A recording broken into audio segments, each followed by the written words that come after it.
This is getting out of hand for the New York Jets as we have a major update regarding one of the biggest and brightest stars the Jets have, while on top of that there are a bunch of questions surrounding the rest of this Jets offense and what they could possibly do to fix things, while there has also been a ton of criticism surrounding Aaron Glenn, the New York Jets, and a lot of people questioning how much longer Aaron Glenn has before he gets on the hot seat. If you hear those sirens outside, that is because of the ambulances and the fire department that are both headed towards MetLife to help one of the Jets players up and for the other one to put out the horrific fire that is happening in MetLife Stadium with the New York Jets, and we're going to break it all down. What's up, guys? Welcome back to Jets Digest. It's Chris and Matt here. I know some of you are shocked that we don't hate each other because that's apparently a thing, but nope, we still talk every day, and we talk about how the Jets absolutely suck, and we have time right now to talk about that amidst other updates. And guys, if you're missing out on any Jets content, that is a shame. We're still having fun on this channel no matter what happens, so if you're part of that 64%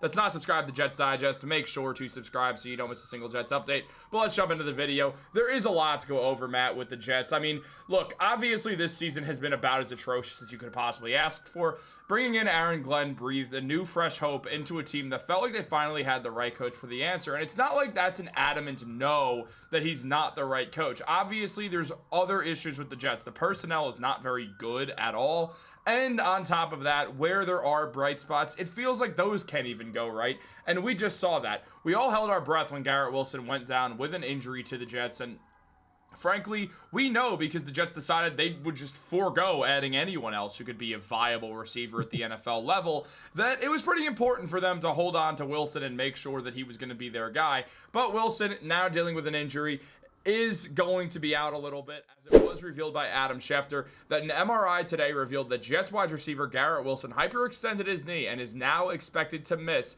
as one source said, a couple of weeks. So the worst possible case scenario for the Jets here would have been Garrett Wilson dealing with some actual serious knee injury that was going to be something along the lines of surgery and season ending. Despite the fact that the Jets absolutely suck and that Garrett Wilson, as great as he is, can't make all the difference in the world, it's important that Garrett Wilson stays healthy just for his future, and on top of the fact that we want to see Garrett Wilson play because it at least helps the product the Jets put out, and if nothing else, gives you a reason to understand if Justin Fields could actually be a viable quarterback, because without Garrett Wilson, that is by far the worst receiving core in the NFL. It's not even a close debate. And Matt, obviously, this is not what we want to hear, that Wilson's going to be out a few weeks.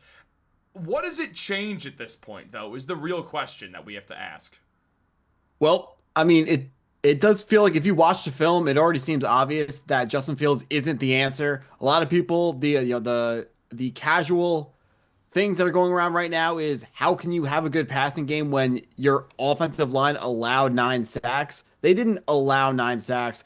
After watching the film, you can see a couple of the sacks, like 3 of them were on the offensive line. 2 of them were coverage sacks, but a majority of the sacks were Justin Fields hanging on to the football for too long. He just, for whatever reason, he needs to see everything wide open in front of him before he throws the football, which is not how the NFL really works. You have to be able to throw with some anticipation, and his lack of ability to throw with anticipation is exactly why Garrett Wilson was injured. If we saw the play where he got hurt, I don't know if it was the knee injury, but he certainly got hurt towards the end of the game, bending to come back for a pass that was thrown behind him on just a basic out route, which I always say an out route is a lot more difficult of a route to throw than someone who's a non-quarterback might think it is. There's a reason why they make that throw at the combine. It's actually a lot harder than it looks.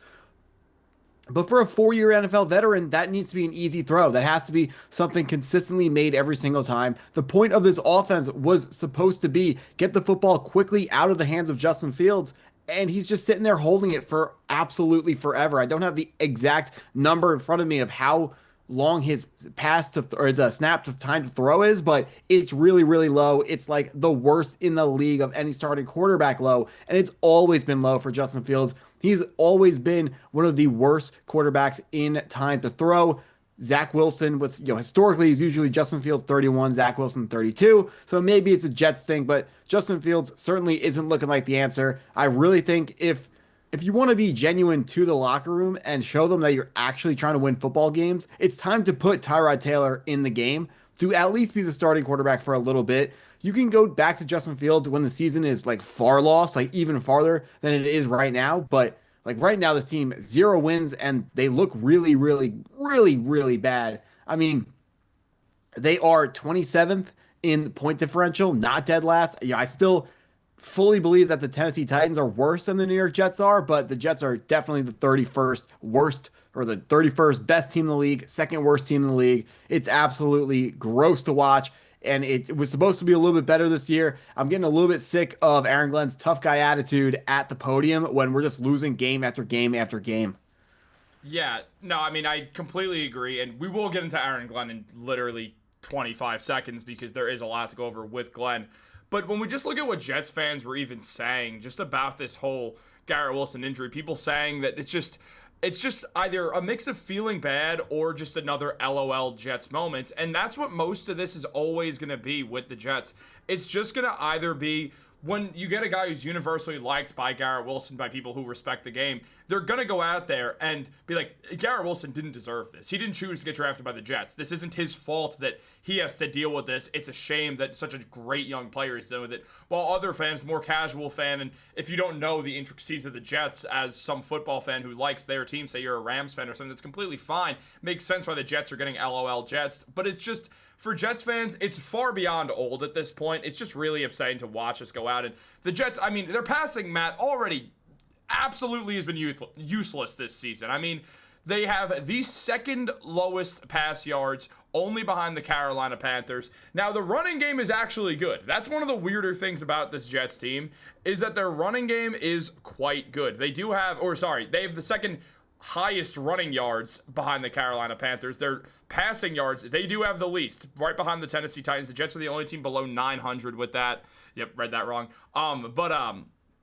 The Jets are the only team without 900 just passing yards, and it's just getting absurd. Like, it's getting absurd. There's no way around this. The running, again, has been good. Second best running team, or second most yards of any team in football right now. That's a testament to the Jets' run game. Breece Hall, Justin Fields has made a good run. I mean, that touchdown scramble he had against the Dolphins was excellent. But that was just weeks ago at this point. We can't be holding back like, oh, that's when things looked good. And as you mentioned, the point differential has been absolutely terrible. The Tennessee Titans have the worst with -78, followed by the Browns at -64, and then the Saints at -49. Matt, here's the thing. The Titans, they had a head coach get fired today. Now, the Browns, I mean, their head coach is usually regarded as the number one guy on the hot seat right now. The Saints obviously just made a hiring like the Jets, so it's a little bit different. But at the same time, this is as bad as we expected the Saints to be. This is as bad as we expected the Browns and Titans to be. That's not a shocker. The Jets were not supposed to be good. They weren't supposed to be this. And Aaron Glenn went out there and spoke about just the potential of being on the hot seat and all that stuff and talking to Woody Johnson. And he said, me and Woody have had really good conversations and he understands everything we're trying to do. Obviously, everyone wants to make sure that they have a winning record. But here's the thing that wasn't heard from the very beginning. We're not talking about the Super Bowl. We're trying to build a foundation, making sure we win consistently. To consistently win, I do know this. There has to be improvement, and to me, I saw improvement within that game. Does that mean we're going to go on this deal of winning every one of our games? No, but I do know this. It gives us a better chance to win. Matt, a while ago, before the season started, when Aaron Glenn first got hired, I said that Aaron Glenn is a problem with saying the right thing constantly. Here's the thing. You could always say the right thing, and even there, it's like the correct response to have in a lot of ways. But now it's just getting old. It's getting sickening. It's feeling like Aaron Glenn is just talking to talk, and it's almost like damage control already. Yeah, it feels like the things that he's saying just aren't happening. I've been talking about all season how he's going to say the penalties are going to stop. And up until this last game against the Denver Broncos, the penalties have been worse than they were last year. But you do have to give him a little bit of credit. At least one game, only 2 penalties committed by the New York Jets last season. But can you bring up that graphic with the worst points differential again? Because absolutely. So just looking at the other teams lower than the Jets, the Titans, fired their head coach. They didn't have an offensive line and drafted a quarterback who holds the ball for a really long time and turns the ball over. That's why they're so low. The Browns have a worse point differential, but they can hang their hat on their, I think, still statistically number 1 defense in the NFL. Definitely number 1 run defense. The Ravens, everyone's injured. The Saints, they're under-talented. The Jets, we don't have any excuse to be this far down the list. And maybe you could say at -47, it's just like luck that we're not ahead of the Raiders or the Dolphins, who are also in the 40s. But the Jets really got to do better than this. I mean, Aaron Glenn, he is saying what's still yes, it's the right thing, but it's what you should be saying if you're 2-6. When it's this bad, like Jets fans want to see a little bit of emotion, and like we're like, don't gotta lie to us. You don't have to just say it's all gonna be okay on the podium, which I know he's not saying that exactly, but like we're not dumb. We can see that this is the worst possible outcome. Obviously, 0-6. Like I would like to see a little bit more like genuineness from the podium and just be like I it feels like he's not mad at all about what's going on, and that isn't good to see because this team, the coach should not be, happy at all with the way this is going on. I mean, we're too scared to give our starting quarterback a shot at the end zone with 1 second left at the end of the first half. He said he didn't want to give the Broncos an opportunity with the ball because they had a timeout left. If you snap the ball with 2 seconds left, they can't call a timeout with 0 seconds left and run an offensive play. That's not going to happen. All you have to do was throw the ball all the way to the end zone, which Justin Fields can do from where we were on the field, and give our guys a shot at a Hail Mary. The problem is, like, he's making a couple of coaching errors, and they're not egregious, and they're perfectly reasonable for a first-time head coach. But on top of all the other errors made by the New York Jets, whether it's the type of guys they brought in over the offseason, just the way the guys are playing, the mistakes that are being made by the players, the coaching mistakes are just the cherry on top that is making everyone say Aaron Glenn is on the hot seat. Obviously, he's not on the hot seat yet. If the Jets look this bad in 5 weeks, he will be on the hot seat. And if they're this bad to end the season and they win like one game, I do think he will be a one and done. But right now, he still has plenty more runway when he gets his opportunity to put his mark on this football team.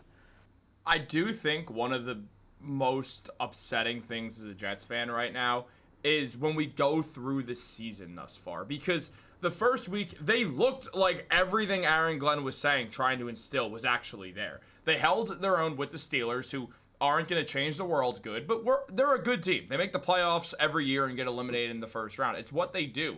To hold up a good game against a team full of veterans like that, especially with all the Rodgers drama, was really good to see. And also, Rodgers had a good game, so you held your own against a quarterback who was playing well, which is important. The next game, the Bills, we all kind of like collectively were like, this was terrible. This is the Buffalo Bills. We could take this, and hopefully there's something that gets better from it. The following week, we see them play the Buccaneers, where for 3 quarters, they were completely outmatched in a way where it's like, I know the Bucs are a playoff team, but it is the NFC South. You don't want to see that. And on top of that, the way that game ended, the fact that their defense just became Swiss cheese after one of the best defensive plays the Jets have made in decades was really upsetting. I mean, they should have had that win, except they couldn't play any semblance of defense and let Baker march down the field in 3 plays or whatever it was, which was just rough to watch.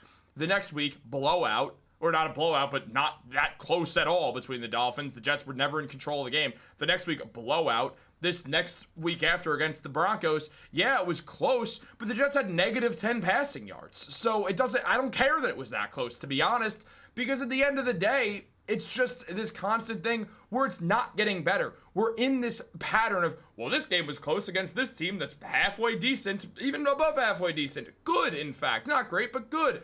Then we played a team that some of them were good, some of them weren't. Dolphins were terrible. Where it's not even close. It's like, what the hell are we watching? It's this vicious cycle that it doesn't even make sense to me. The problem with that Cowboys game is we struggled to move the football against a team that everyone has been able to move the football all over.